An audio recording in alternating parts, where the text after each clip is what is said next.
Hello, welcome to my channel. ഇന്ന് ഞാൻ സംസാരിക്കാൻ പോകുന്നത് ഗവൺമെൻറ്റിൻ്റെ പുതിയ തീരുമാനങ്ങളെ കുറിച്ചാണ്. അതായത് സാലറി ഇൻക്രീസിനെ കുറിച്ചുള്ള പുതിയ തീരുമാനങ്ങളെക്കുറിച്ചാണ്. അപ്പോൾ സാലറി പബ്ലിക് സെക്ടറിൽ വർക്ക് ചെയ്യുന്നവർക്ക് സാലറി പേയ്മെൻറ്റ് ഇൻക്രീസ് ചെയ്യാൻ വേണ്ടിയിട്ടാണ് അവരിപ്പോൾ തീരുമാനമായിരിക്കുന്നത്. അടുത്ത ബഡ്ജറ്റിൽ പബ്ലിക് സെക്ടറിൽ ജോലി ചെയ്യുന്നവർക്ക് 3.3% ഇൻക്രീസ് പേയ്മെൻറ്റ് സാലറി ഇൻക്രീസാണ് റെക്കമെൻഡ് ചെയ്തിരുന്നെങ്കിലും അത് 5.5 ആയിട്ട് ഇൻക്രീസ് ചെയ്യാൻ വേണ്ടിയിട്ടാണ് ഇപ്പോൾ ലേബർ ഗവൺമെൻറ് തീരുമാനമായിരിക്കുന്നത്. അതപ്പോൾ എല്ലാവർക്കും, അതായത് പബ്ലിക് സെക്ടറിൽ ജോലി ചെയ്യുന്ന എല്ലാവർക്കും വളരെ സന്തോഷകരമായൊരു വാർത്തയാണ്. അപ്പോൾ ഇൻഡിപെൻഡൻറ്റ് റിവ്യൂ ബോഡിയാണ് ഈ നിർദ്ദേശം വച്ചിരിക്കുന്നത്. അവരുടെ റിവ്യൂ അനുസരിച്ച് ടീച്ചേഴ്സ്, അതുപോലെ തന്നെ നേഴ്സസ് ഇങ്ങനെയുള്ള ഈ രണ്ട് സെക്ഷനിലുള്ള ആൾക്കാർക്കാണ് കൂടുതലായിട്ടും അവർ 5.5% സാലറി ഇൻക്രീസ് ആദ്യമേ തന്നെ റെക്കമെൻഡ് ചെയ്തിരിക്കുന്നത്. ഇതിനുവേണ്ടി ഗവൺമെൻറ്റിന് നല്ലൊരു ഫണ്ട് തന്നെ കണ്ടെത്തേണ്ടി വരും. അതായത് പബ്ലിക് സെക്ടറിൽ ജോലി ചെയ്യുന്ന ടീച്ചേഴ്സ്, നേഴ്സസ് കൂടാതെ പോലീസ്, അങ്ങനെ കുറച്ച് പബ്ലിക് സെക്ടേഴ്സിലുള്ള ആൾക്കാർക്കെല്ലാം സാലറി ഇൻക്രീസാണ് അവർ പറഞ്ഞിരിക്കുന്നത്. അപ്പോൾ അതിന് വേണ്ടിയിട്ട് ഒരു 10 ബില്യൺ പൗണ്ടെങ്കിലും ഗവൺമെൻറ് കണ്ടെത്തേണ്ടി വരും. ടീച്ചേഴ്സിനും ഡോക്ടേഴ്സിനും മാത്രമായിട്ട് സാലറി ഇൻക്രീസ് നടത്തണമെങ്കിൽ പോലും 3.5 മില്യൺ പൗണ്ട് അവർക്ക് കണ്ടെത്തേണ്ടി വരും. അപ്പോൾ അതിന് എങ്ങനെ അവർക്ക് ഈ ഫണ്ട് കണ്ടെത്താം എന്നുള്ള കാര്യങ്ങളെക്കുറിച്ചുള്ള പദ്ധതികൾ അവർ തയ്യാറാക്കിക്കൊണ്ടിരിക്കുകയാണ്.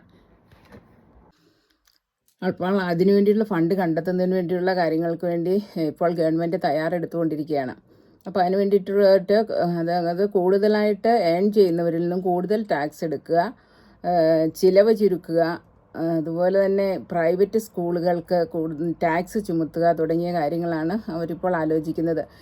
പ്രൈവറ്റ് സ്കൂളുകൾ നിലവിൽ ടാക്സ് ഒന്നും നൽകേണ്ടതില്ല. പ്രൈവറ്റ് സ്കൂളിൽ പഠിക്കുന്ന കുട്ടികളെല്ലാം ഉയർന്ന കുടുംബങ്ങളിൽ നിന്ന് വരുന്നവരാണ്. അതായത് പ്രൈവറ്റ് സ്കൂളുകളിൽ നല്ല ഫീസ് കൊടുത്താണ് പഠിക്കുന്നത്. അപ്പോൾ അവരുടെ പ്രൈവറ്റ് സ്കൂളുകളിൽ നിന്ന് ടാക്സ് എടുക്കുക എന്നുള്ള ഒരു പുതിയ തീരുമാനവും അവരെടുത്തിട്ടുണ്ട്. അപ്പോൾ അങ്ങനെ പ്രൈവറ്റ് സ്കൂളുകളിൽ നിന്ന് എടുക്കുന്ന ടാക്സ്, ആ മണിയൊക്കെ റേസ് ചെയ്തിട്ട്, അതായത് പബ്ലിക് സെക്ടറിലുള്ള സ്കൂളുകൾക്ക് വേണ്ടിയിട്ടൊക്കെ ചിലവാക്കുക തുടങ്ങിയ പദ്ധതികളാണ് അവർ ഇപ്പോൾ നടപ്പിലാക്കാൻ ആലോചിച്ചുകൊണ്ടിരിക്കുന്നത്. UK-യിൽ ഇപ്പോഴുള്ള NHS-ലുള്ള നീണ്ട വെയിറ്റിംഗ് ലിസ്റ്റ് കുറയ്ക്കുന്നതിന് വേണ്ടിയും, അതുപോലെ തന്നെ ഹോസ്പിറ്റലിലെ NHS-ലെ പ്രവർത്തനങ്ങൾ കാര്യക്ഷമമാക്കുന്നതിന് വേണ്ടിയിട്ട് കൂടി അവർ പുതിയ അവസരങ്ങൾ സൃഷ്ടിക്കുമെന്നുള്ളതാണ് അവരുടെ പുതിയ പ്ലാന്. അതിനുവേണ്ടി ഇപ്പോൾ അവർ 40 പുതിയ NHS ഹോസ്പിറ്റലുകൾ നിർമ്മിക്കുവാനാണ് അവരുടെ പുതിയ പദ്ധതി. അപ്പോൾ അങ്ങനെ UK-യിലെ NHS-ലുള്ള വെയിറ്റിംഗ് ലിസ്റ്റ്, അതുപോലെയുള്ള ക്രൈസിസ് വളരെയധികം നിയന്ത്രിച്ച് മുന്നോട്ട് കൊണ്ടുപോകാമെന്നുള്ളതാണ് അവരുടെ പ്ലാന്. UK-യിൽ ഏറ്റവും മാനസിക സമ്മർദ്ദം അനുഭവിക്കുന്ന 2 തൊഴിൽ മേഖലകൾ, ഒന്ന് നേഴ്സസും ഒന്ന് ടീച്ചേഴ്സും ആണെന്നാണ് അവർ കണ്ടെത്തിയിരിക്കുന്നത്. അപ്പോൾ അതുകൊണ്ടാണ് അവർക്ക് കൂടുതലായിട്ടും സാലറി ഇൻക്രീസ് ചെയ്യണമെന്നുള്ള ഒരു നിർദ്ദേശം വന്നിരിക്കുന്നത്. അതുപോലെ തന്നെ കൂടുതൽ ഹോസ്പിറ്റലുകൾ നിർമ്മിച്ചുകൊണ്ട് NHS-ലെ വെയിറ്റിംഗ് ലിസ്റ്റ് കുറയ്ക്കുകയും NHS-ൻ്റെ പ്രവർത്തനങ്ങൾ കൂടുതൽ കാര്യക്ഷമമാക്കുകയും ചെയ്യുന്നതിന് വേണ്ടിയുള്ള പരിപാടികളാണ് ഇപ്പോൾ തയ്യാറായിക്കൊണ്ടിരിക്കുന്നത്. ലേബർ ഗവൺമെൻറ് ഇലക്ഷന് മുൻപായി പറഞ്ഞിരിക്കുന്ന കാര്യങ്ങളാണ്. അതായത് NHS-ലെ വെയിറ്റിംഗ് ലിസ്റ്റ് കുറയ്ക്കും. പ്രധാനപ്പെട്ട അവരുടെ പ്രോമിസായിരുന്നു NHS-ലെ വെയിറ്റിംഗ് ലിസ്റ്റ് കുറയ്ക്കും, അതുപോലെ തന്നെ സാലറി ഇൻക്രീസ് ചെയ്യും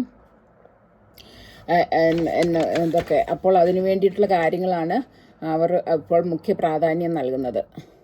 ഇപ്പോൾ UK-യിലുള്ള സാധാരണക്കാർക്ക് കൂടുതൽ സൗകര്യങ്ങൾ ഉണ്ടാക്കുന്നതിന് വേണ്ടി കൂടുതൽ തൊഴിലവസരങ്ങൾ സൃഷ്ടിക്കുകയും കൂടുതൽ വികസനങ്ങൾ കൊണ്ടുവരികയും ചെയ്യും.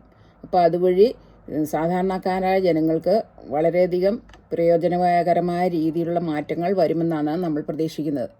അതുപോലെ തന്നെ സാലറി വർധനവിൻ്റെ കാര്യം പറയുമ്പോൾ ജൂനിയർ ഡോക്ടേഴ്സ് ഇപ്പോൾ സമരത്തിലായിരുന്നല്ലോ, അവർ സ്ട്രൈക്കിലായിരുന്നു. അവരുടെ സാലറി ഇൻക്രീസ് ചെയ്യണമെന്ന് പറഞ്ഞു. അപ്പോൾ അവർക്ക് 12.5% സാലറി ഇൻക്രിമെൻ്റാണ് റെക്കമെൻഡ് ചെയ്തിരിക്കുന്നത്. അപ്പോൾ അതനുസരിച്ച് നോക്കുമ്പോൾ നേഴ്സസിനും ഡോക്ടേഴ്സിനും അതിന് ആനുപാതികമായിട്ടുള്ള സാലറി ഇൻക്രീസ് വന്നിട്ടില്ല. അതുകൊണ്ടാണ് അവർക്ക് 5.5% സാലറി ഇൻക്രീസ് വേണമെന്നുള്ള പുതിയ നിർദ്ദേശം വന്നിരിക്കുന്നത്. അപ്പോൾ പുതിയ ഗവൺമെൻറ് അധികാരമെടുത്തതിൽ പിന്നെ നമ്മൾ സാധാരണക്കാരായ എംപ്ലോയീസിന് കൂടുതൽ പ്രയോജനകരമായ മാറ്റങ്ങളാണ് വന്നുകൊണ്ടിരിക്കുന്നത്. അപ്പോൾ അത് ഇപ്പോൾ ഇവിടെയുള്ള എല്ലാ നമ്മുടെ നാട്ടിൽ നിന്ന് വന്നിട്ടുള്ള അതായത് എംപ്ലോയീസ്, നമ്മുടെ മലയാളികൾ ഉൾപ്പെടെയുള്ള ആൾക്കാർക്ക് വളരെ ഗുണകരമായ തീരുമാനങ്ങൾ ഉണ്ടാകുമെന്ന് പ്രതീക്ഷിക്കുന്നു. പക്ഷേ ഇതിലും വേറൊരു കാര്യം എന്താണെന്ന് ചോദിച്ചാൽ, ഇപ്പോൾ ഇമിഗ്രേഷൻ്റെ കാര്യത്തിൽ അവർ സ്ട്രിക്റ്റ് റൂള് തന്നെ കണ്ടിന്യൂ ചെയ്യുമെന്നാണ് പറഞ്ഞിരിക്കുന്നത്. അപ്പോൾ അതിന് കൂടുതൽ ഇളവുകൾ ഉടനെ തന്നെ പ്രതീക്ഷിക്കാൻ പറ്റുകയില്ലെന്നുള്ളതാണ് ഒരു പുതിയൊരു അറിവ് നമുക്ക് കിട്ടിയിരിക്കുന്നത്. അതുകൊണ്ട് അത് നാട്ടിലുള്ള ആൾക്കാർക്ക് കുറച്ചൊരു നിരാശാജനകമായിരിക്കും. എങ്കിലും അവർ അധികം താമസിയാതെ തന്നെ അത് റിവ്യൂ നടത്തുമെന്നുള്ള പ്രതീക്ഷയിലാണ് എല്ലാവരും ഇരിക്കുന്നത്. അപ്പോൾ അതിനു വേണ്ടി നമുക്ക് കാത്തിരിക്കാം.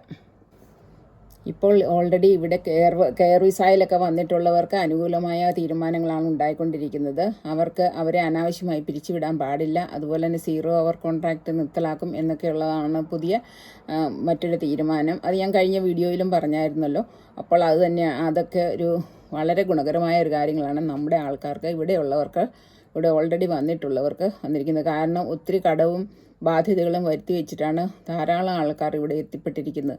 അപ്പോൾ അവർ ഭയങ്കരമായ ചൂഷണങ്ങൾ നടക്കുന്ന ഒരു മേഖലയായിരുന്നു കെയർ വിസ വർക്കർക്ക് ഉണ്ടായിക്കൊണ്ടിരുന്നത്. പക്ഷേ അതൊക്കെ കംപ്ലീറ്റ് ആയിട്ട് സ്റ്റോപ്പാകും, നിയമം മൂലം നിരോധിക്കും.